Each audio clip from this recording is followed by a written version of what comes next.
All the little friends who often train dragons know that the trapped black dragon in front of them cannot be killed, so I took out my dagger and rescued it. The black dragon immediately jumped to my side, frightening me and making me constantly retreat. Then, the black dragon issued a warning to me, but fortunately, it did not harm me. It turned around and flew away, but it seemed to be injured and unable to fly normally. I returned to the tribe and started my training for the day, but my abilities were limited, and I was almost killed by this fat dragon. After the training ended, I went to the place where I had rescued the black dragon yesterday. After passing through a jungle, I discovered a huge, deep pit.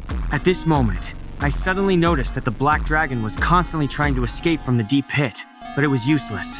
However, I was very curious about this black dragon. I took out a pen and started drawing its appearance.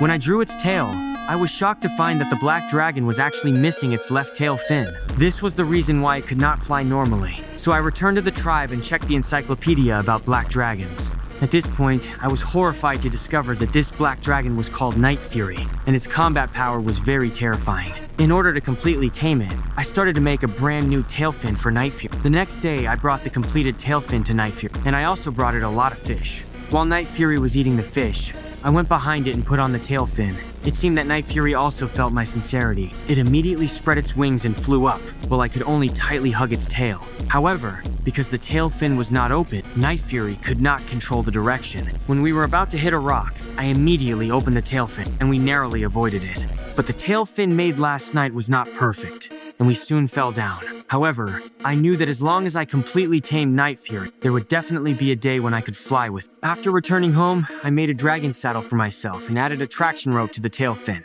but the effect was not ideal. So I made a safety belt for myself and connected it to the dragon saddle. This time, I would not fall off in the air.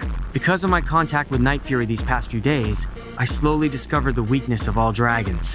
When my companions used their agile skills to circle around the giant dragon, I simply used the method of tickling to make the giant dragon fall to the ground. I quickly became the first place in the training ground, but my ideal was just to fly with Night Fury, so I improved the device again.